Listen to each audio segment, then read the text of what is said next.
Hello, terceiro ano, como é que vocês estão? Eu espero que vocês estejam bem. Gente, a nossa aula de hoje ela vai ser um pouquinho diferente, porque a abordagem que eu peguei com relação às perguntas não são perguntas que vão dar para vocês 5 alternativas depois para escolher uma, tá? Eu trouxe questões discursivas. Alguns vestibulares, eles se utilizam desse tipo de avaliação, tá? Então, eles fazem uma questão contextualizada, mas diferentemente de darem 5 possibilidades de resposta, quem vai ter que criar uma resposta são vocês, tá bom? Então, o primeiro assunto é a questão da compreensão textual como mecanismo de acesso a informações. Eu sempre falo isso para vocês. O meu intuito enquanto professora não é deixá-los fluentes, né? Seria bom se eu conseguisse, mas eu sei que alguns têm mais facilidade, outros têm menos em inglês, mas eu quero que vocês pelo menos consigam ter uma base muito boa de vocabulário e de gramática, para que quando vocês se deparem com exercícios, vocês consigam sanar, né? Ainda que ele seja discursivo. Então, para vocês testarem o conhecimento de vocês, eu peço que vocês pausem a aula assim que eu colocar a questão e tentem responder antes de irem para o gabarito, tá? Eu acho que desse modo vocês até conseguem copiar alguma palavra que não entenderam, pesquisar alguma coisa que querem saber, tá bom? Vamos para a nossa primeira. É do vestibular Unicamp, tá? A universidade que fica em São Paulo. E é o seguinte: a guy and a girl can be just friends, but at one point or another they will fall for each other. Maybe temporarily, maybe at the wrong time, maybe too late, or maybe forever. O que, segundo o texto anterior, é inevitável que aconteça? B. Isso que é inevitável pode, de acordo com o texto, ser apenas uma situação temporária ou pode se manter para o resto da vida, né? É uma informação que eles estão afirmando. Em que outras circunstâncias essa situação pode acontecer?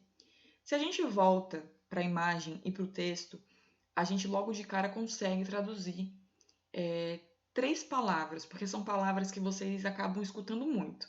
Guy, que pode ser pessoa, garoto, girl, que é menina ou garota, e friends, que é amigo, amigos, né?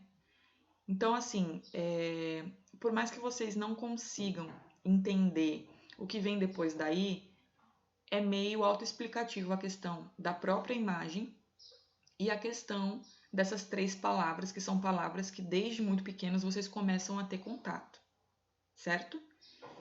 Então eu peço para que vocês pausem para depois irem para o gabarito. Então, o que vai ser inevitável que aconteça?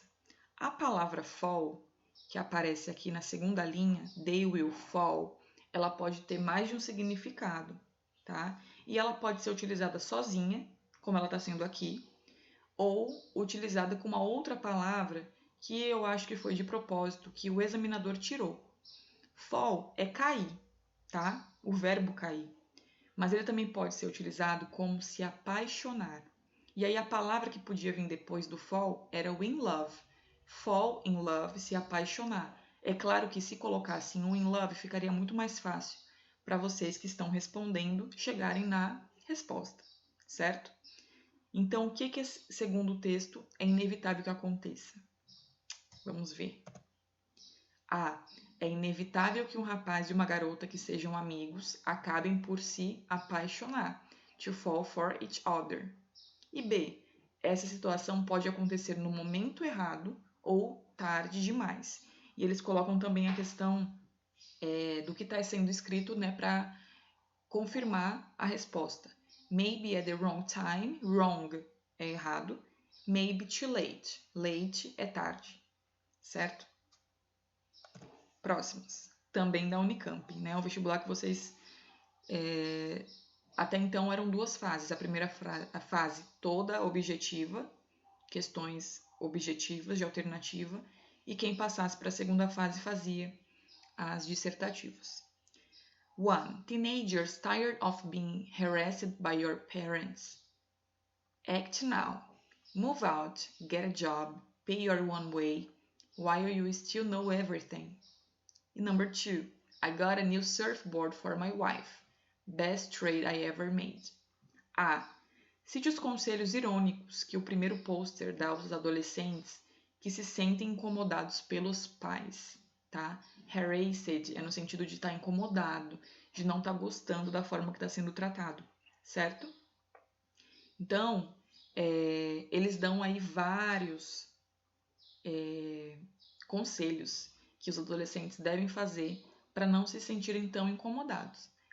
Né? Eles falam, age agora, act now, move out, tipo assim, saia de casa, né? Se mude, get a job, consiga um emprego, pay your own way, pague suas contas, while you still know everything, enquanto você sabe de tudo, certo? E explique as duas leituras possíveis do segundo pôster.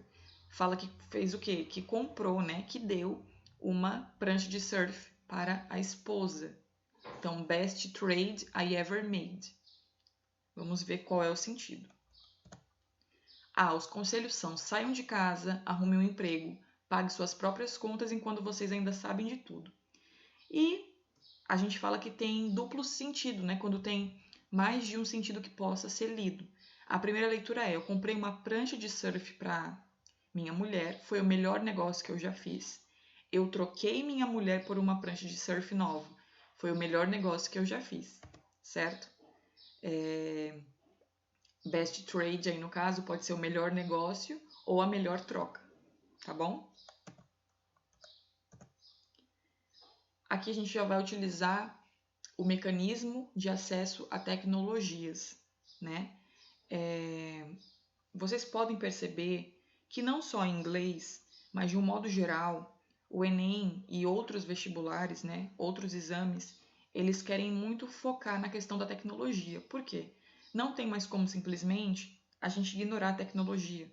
Ela chegou e acredito até que com essa questão da pandemia, ela ficou mais sólida, ela ficou mais evidente.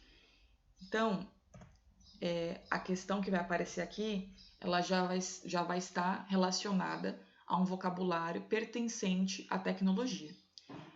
Também da Unicamp. Economics and Software Piracy.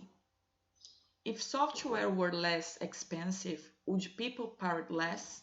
Research into the matter suggests that many software pirates steal programs regardless of the software's price tag. Então, no caso, eles fazem aí uma pergunta, né? Deixam aí uma pergunta. Se porventura esses softwares fossem mais baratos, fossem mais acessíveis, né? Falando pelo preço, as pessoas será que piratariam menos, né? The economic factor provides the pirate with a means to justify his or her actions, but it isn't a real motivator. A common justification for this kind of behavior is that software companies are enormous and make billions of dollars. Make one single unauthorized copy wouldn't hurt them. Então, no caso, as pessoas que costumam fazer essa pirataria, que costumam falsificar, elas dão a seguinte justificativa.